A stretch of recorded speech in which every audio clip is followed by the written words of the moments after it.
Hello and welcome to Master Retro Format. This is a channel for you to get better at retro format Yu-Gi-Oh! And today we have another Edison video, and this is one of the videos of the series of how to play or how pro play the different meta decks in the format. And today we're reviewing Sebapierino's Hero Frog list and his run at the Edison World Championship Qualifier 11, how he outplayed his opponents with Hero Frog. For this video, I was looking for some replays from Fraser Smith as well, but I just couldn't find any on the Format Library archives, and I know he's won lots of, has gotten so many results and won lots of tournaments with Hero Frog, but a lot of them are in person, so I don't really have a way to show that, so we're gonna use some replays. This was very impressive run, a lot of very good players in this top 8, for example. Yeah, you know, everybody knows a true hero. You know, Danny Cassi, I think is a world champion finalist or at least semi-finalist on GBs. A lot of really good players here in this tournament.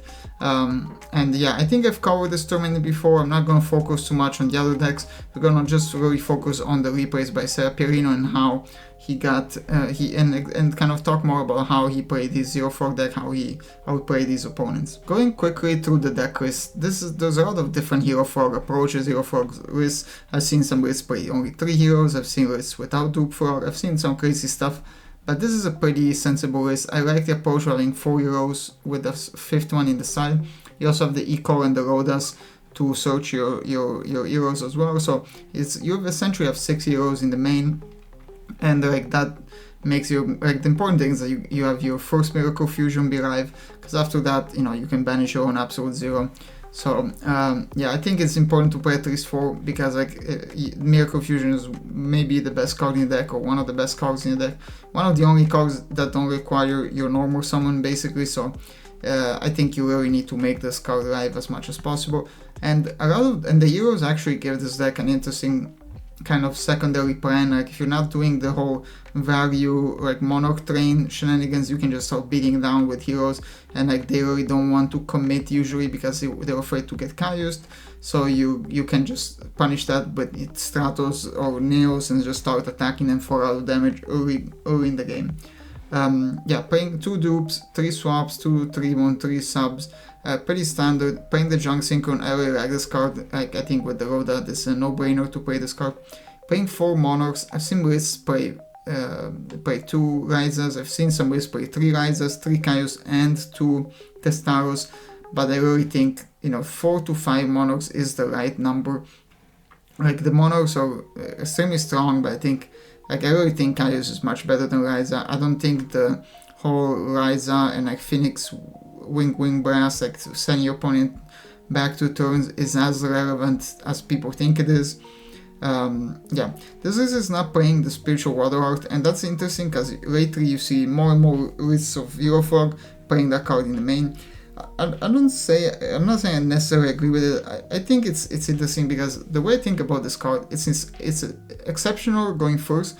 It can be good going second. It's terrible late game. It's just a terrible late game card, and you're already playing that shoot, like, you know how. And the other part is that it's another card that kind of like can be bricky if you don't draw any of your frogs, and so in general, like, you know, I really think this card going first is exceptional.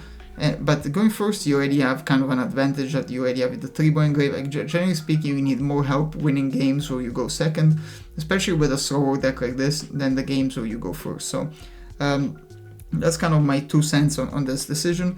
And then, I mean, the trap lineup is particularly interesting. Interesting to see compulsory.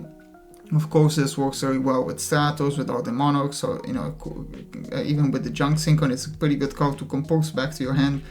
You have 1 Deep Prison, which you don't see often in Hero Frogs, at least not in the main. 1 Regressive Yata, again, interesting card that you can set and you can use for the 3-born, so another card that, like, your opponent doesn't want to MST, doesn't want to heavy because you can punish them with the Yata. And then Mirror Force Torrential does shoot 3 Regeki Break. I like Regeki Break in this format more than Phoenix Wing Brass or any of the other discard taps, because I think, yeah, Regeki Break is just the more versatile, it's the more generically good, and in the format where, yes, you go into the extra deck, but like not as much as you know, for later formats, I think Regeki is still better than compulsory or stuff like that. I mean, like just as a discard type, it's better than not compulsory. I mean, the Phoenix Wing Windblast.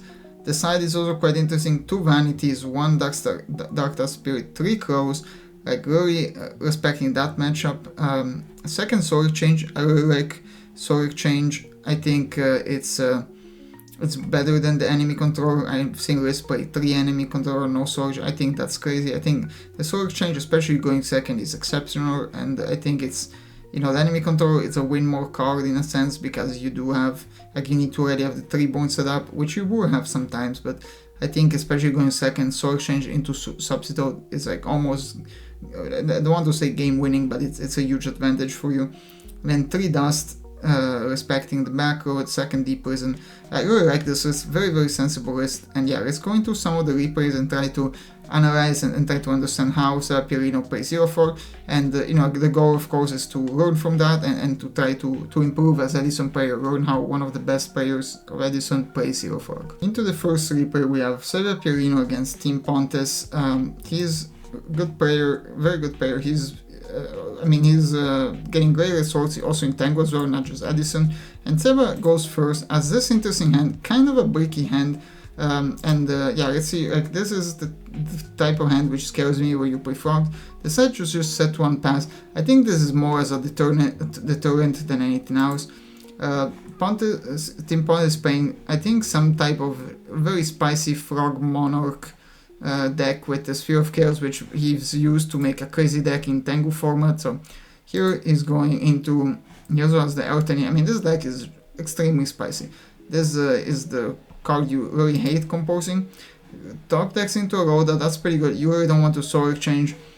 I think, yeah, this is what you want. He sets up, basically gets the Prodigy to set up Monarch Prey next turn, and now he can crash the Stratos. Then Swap comes down. That's, you know, kind of annoying. Again, he's really playing around the Monarchs. I think he's gonna bounce the Swap and pass. Discards the Garna, taking the -1, which I think is correct here. Seba top decks into Substone. Now he can really set up his grave. I think this is correct. Goes for this, decides to attack, understands that like it doesn't necessarily mean that he has the goals, because he's not 100% sure he's playing it in such a spicy deck like this. And second of all, most players are just not committing against frog decks in general. So here he sets everything up. Basically, I think he sends all 3 subs, all 3 swaps. Basically, all the frogs are out of the deck now. And I think that's great, because now you really improve your top decks of Miracle Fusions or all the other great cards you play in the deck. Now it's a Substitute kind of show off. Now doesn't use a compulsory, it's not really worth it probably. Unifrog attacks, I think he's gonna compose the dupe away, and now the Unifrog is kind of stranded there. This is where a card like compulsory is really flexible. Again, he discards from hand, he's playing Magical Merchant in this list, which is absolutely crazy. I don't know what he was cooking, but he was cooking for sure. The Cyber Earthening is not alive yet, but he does have 3 bones. Now this Rise Up, putting this back on top, is actually pretty strong. There is only 1 dark, so like really not too much. I mean, except for the Fortress, maybe there's not too much can be done. Go for Absolute Zero, which is going to do a ton of damage here. Plus you have the dupe protection, sets the Regeki. I mean, this is just kind of a great start. Now sets up a Sphere of Chaos play, goes for the Altanin. Yeah, this is kind of interesting. How can you special summon this? How can be tributed? This card. Oh, it's also it's considered also a light monster, which is kind of a crazy interaction. And now the Cyber Earthing comes down, and you can use effect and pop everything. So, wow. It's playing also more Photonics in this. I mean, this is a brew and a half. Clears the whole board, which is kind of crazy. He does get to search off the Dupe Frog though, so he gets some card in hand. Now the Fortress comes down. He decides to Brain Control. He could decide to, well, he kind of maps this out perfectly. He could decide to Regeki break or anything, but he had the Brain Control in hand, so he actually, I think, figured out that he had game by just doing this. Now he attacks, 1000 life points left, he has the Caius, and just extremely well played. Yeah, just perfectly matted out, gets the win, even though it looked a little bit interesting at one point. Now the Magical Merchant is here, but he doesn't want to see here any of it. Sword Exchange takes the face down monster basically for a tribute. That prevents him from setting up basically his whole deck, because if he's playing this, I don't even want to know like what crazy mills he could have. But anyway, now setting one more monster, he's under vanities, and yeah, it's not guaranteed he's gonna draw an out, so gets up another fortress, kind of thinning out the deck. I don't know how many outs he's playing, but like even if this gets outed, he has a compulsory. If he draws into the swap, this is gonna be good. Basically sacrifices the Kaiko, gets brain controlled. Yeah, takes the Garna, which I'm a little bit surprised that Garna wasn't chained, because it wasn't chained to a brain control, because that he could have done that. But anyway, he still, yeah, there's no chance, no out to vanities here, composes on the last monster, and this is just gonna be game. He even set the Kaiju, so he doesn't have to banish his own cards. Just a really heads up play, really well played here, understanding that like once he has vanity on the field, just decreasing the number of draws team had to draw into the out. And I'm not even 100% sure there were many outs to this. Didn't really see that many traps, or I didn't see any traps in Tim's deck. This could be like a pretty much monster full deck, and yeah, something like vanities can really cook you here. Yeah, I mean, nothing to say about game 2, just absolutely crushed. Let's go to the next replay. In the top 8 we have the Dark Murderer against Seba. He's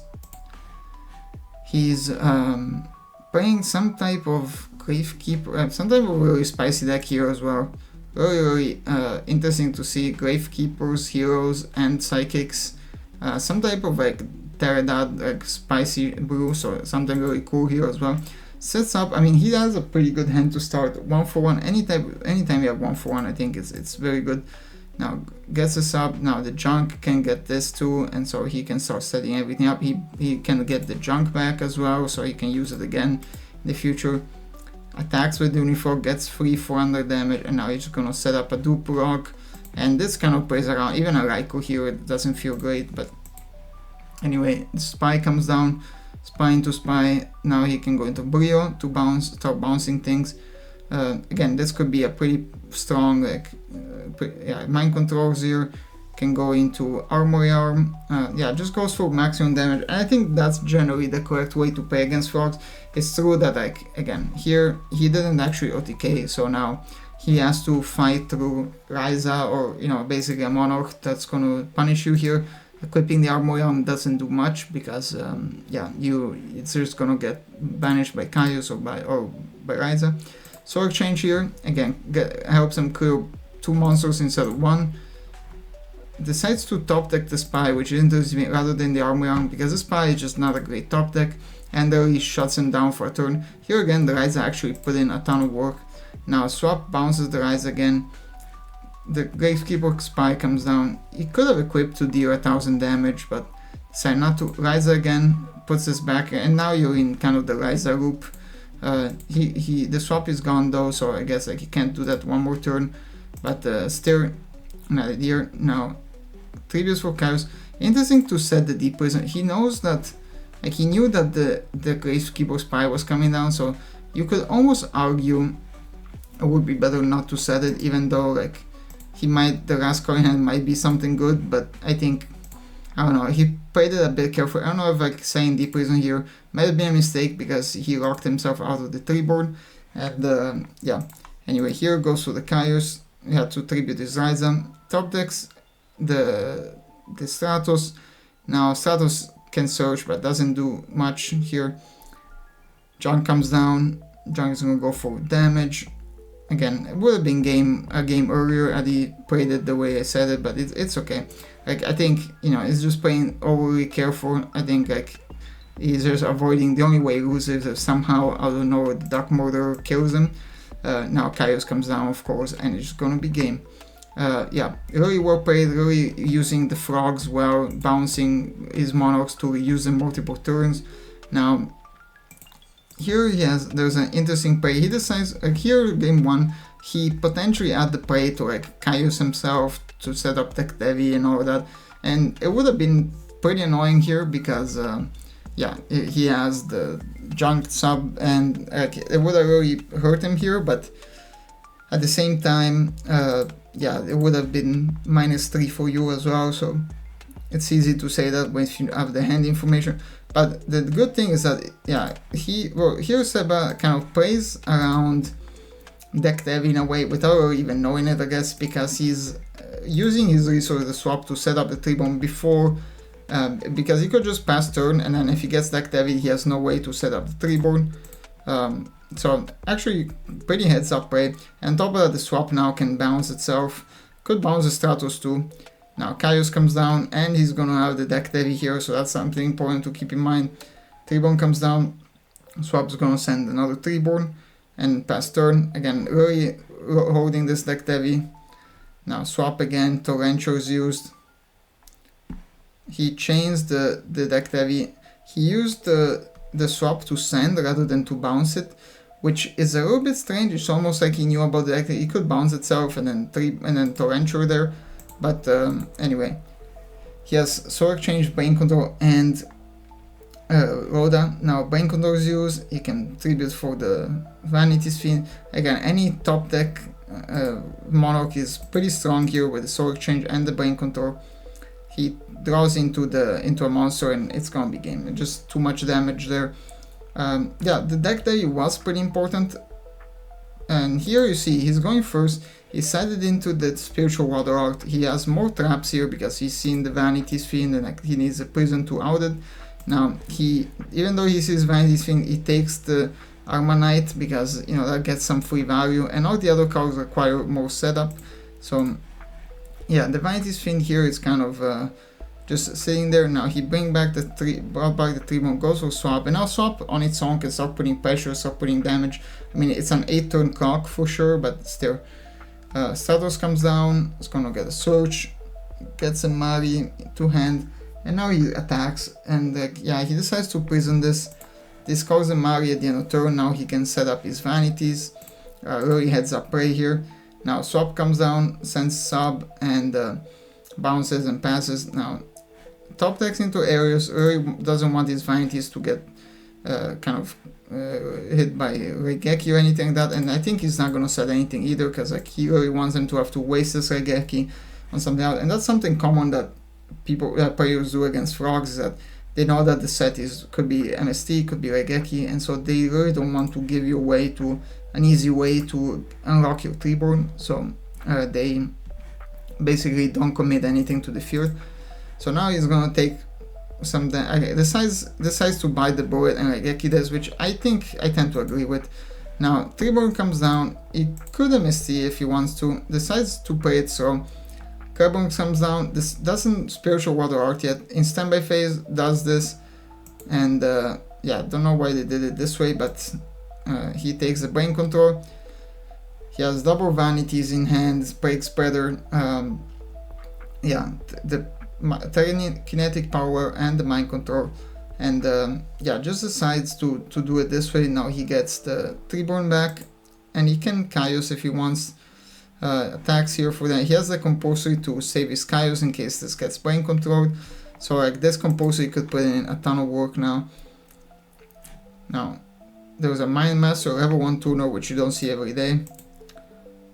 Press Predator is summoned, goes for Mind Control, gets banished by like one of the best cards in this specific situation, which is a Compulsory, because now this Break Spreader is gonna get banished next turn. Mari comes down though, and now he can go into a Synchro, goes into a Stardust. This is gonna get banished anyway, so it doesn't matter a ton. Now Soul Exchange into a YuGiOh. Interesting that he made this decision rather than heavy or anything, but I guess he knew the back row. He doesn't want to leave him with the Telekinetic Power. He could have also just simply banished the Stardust too if he wanted, but decided not to do it. Now the interesting thing here though is that this could be problematic in the sense that, like, okay, draws the Regeki Break, heavy here, the Deck Devi can't be chained, Regeki Break here is pretty important, now attacks, and now the Spiritual Water Art can take the last card, and yeah, that's just game. There's really nothing he can do. He has a Mind Master, but I mean, he can't summon anything else. He has to put in the rug, and it's just gonna be game. Yeah, just really well played in general. Just here you see the problem of not like when you don't play enough heroes, and I mean he's playing enough, but like he had double Miracle Fusion in hand. And that happens when you play 4 to 5 heroes in your deck. It can happen if you. It happens even more if you play three or less. So anyway, well played. Kind of a tough game. Toughed it out in the end. Both playing vanities. Both playing really well. Especially this deck is very, very spicy. But yeah, Seba moves on to top 4. Into the top 4, he's playing against Atro Hero, which everybody knows. Very good player, just a legend. Playing Vayu Turbo. And now we have kind of one of the more common matchups in the format. He has an interesting hand. He has Soul Exchange, which without a Monarch, but he does have the Substitute. He has Rhoda, Raigeki. He has a lot of things, and I think especially going first, yeah, he tries to go for the swap, but yeah, just a little bit of an oopsie. Gets a Malicious Edge. You can see the decisions really make a lot of sense here. To go for this, because he's gonna have you can Raigeki breaks this current Reborn and then summon the Malicious Edge next turn. So sets 1 passes. Here, just a 1-set monster. I think Soul Exchange just absolutely cooks this start. Whether you set the Hamster or the Raikou is just really bad. Like going second against this deck. Yeah, now he can set everything up. Now sets this up again. Sets up a double dupe. Does an attack into a potential goals, which, you know, you could argue is overly careful, but I think it's correct, because the way one of the only ways to really break this loop proc for Vayu Turbo is either goes into a Caius or basically Armageddonite into, or Greffer into the breaks better zombie into Brionac. So yeah, really well played. Now Raigeki break in Senbei phase. Gets 3 more tributes for the absolute 0. This is a ton of damage. This is just, yeah, an incredible amount of damage. Swap comes back. Now he has the Greffer, and now he's kind of putting him in a position where he's forced to go for some push. Now Perk Speller comes down. He has to most likely go into a Brionac or a Dark End. Dark End comes down, pops the Absolute 0, which pops everything. Now Chaos Sorcerer gets rid of a dupe. He does Riven with the sub though, and he has no cards in hand.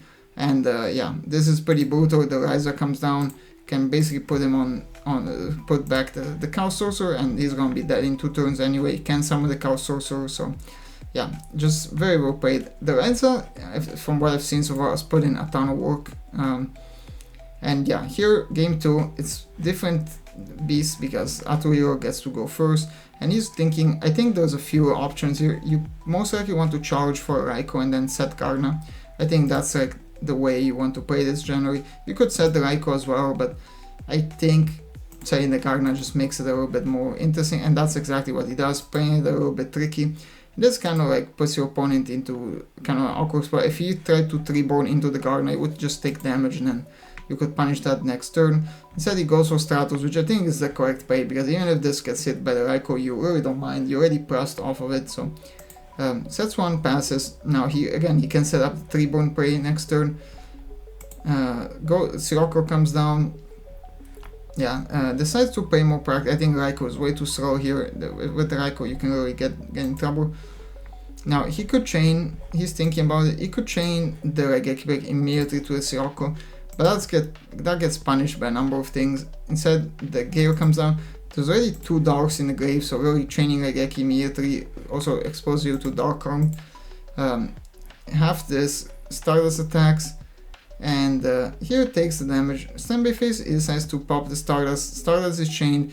The good thing though is that the Vanity's Fiend is here. Doesn't attack, because if this is a prison, then that would be terrible. The Stardust would come back. But now he's under Vanity. Stardust has been outed, and luckily for him there was no bottomless, because that would have been almost game ending. He did have the Crow though for the Stardust, that's to keep in mind, but anyway, here just has to set and pass. Attacks, he gets plays around Torrential, other things, plays around, I guess Mirror Force. I think if you attack Vanities, you might as well summon the Ocean and attack with this as well. At least that's my idea, but anyway. Rhoda here for Greffer, and yeah, you're really kind of in an awkward spot. Greffer, you can thin out your decks, but you're still around the Vanity's Fiend.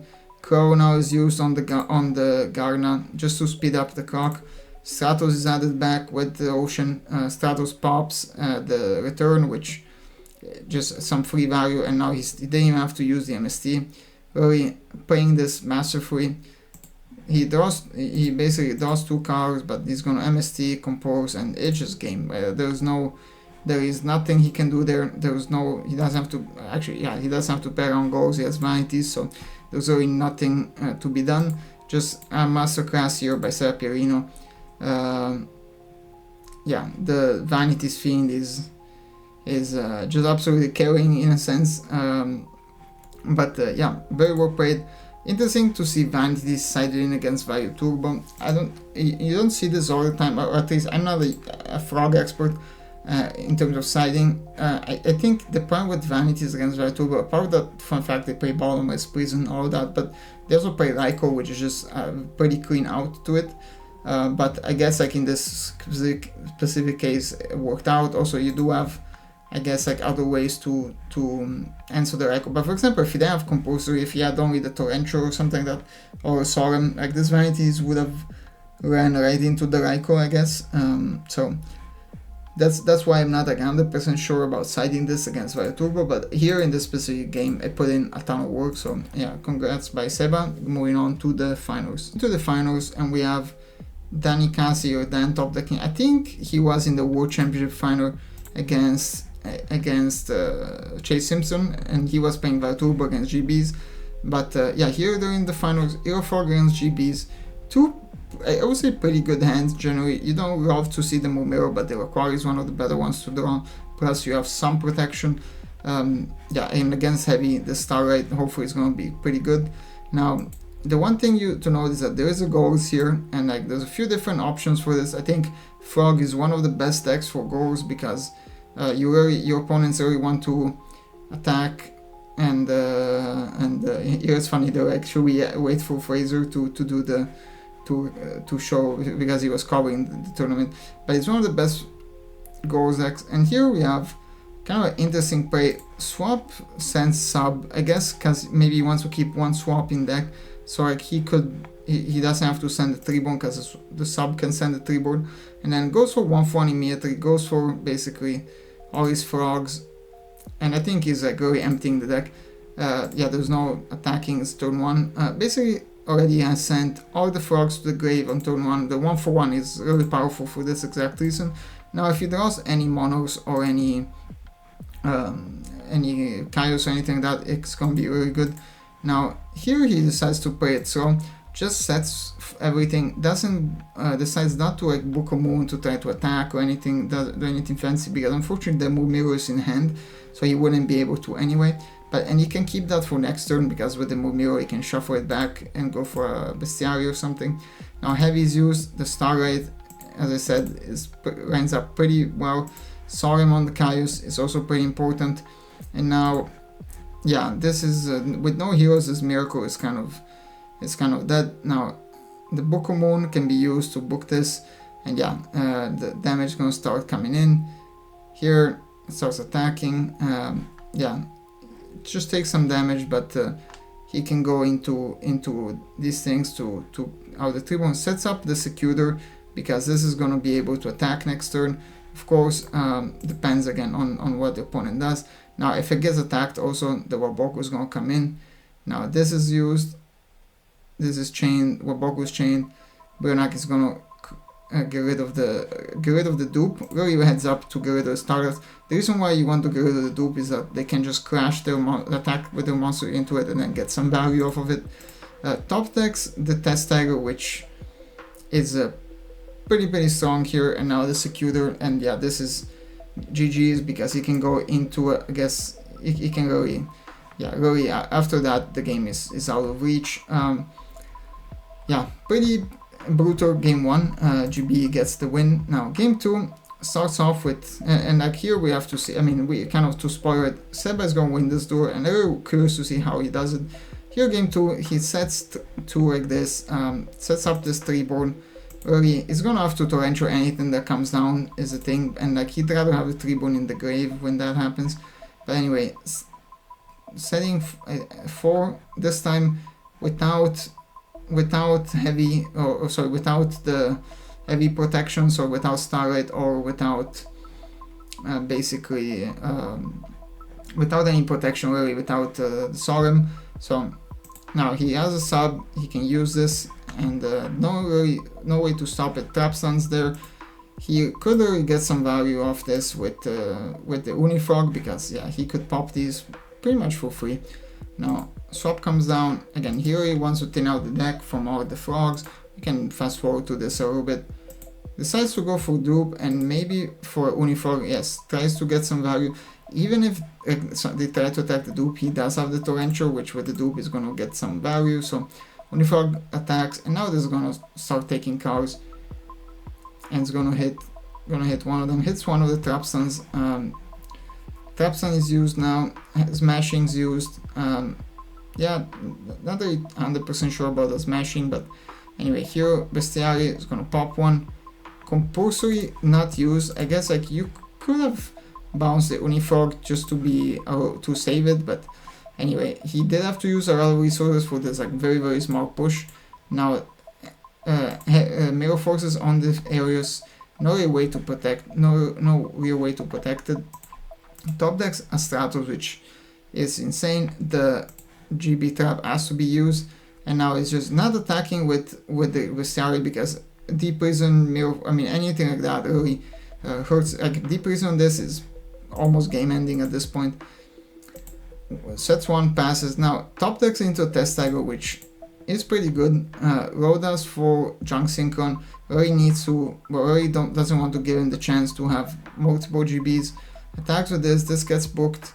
Now Bestiary is going to attack. Mirror Force has to be used. Book of Moon and Tiger in hand. Caius comes down, hits the Book of Moon, which is chained again, but couldn't he just flip this again?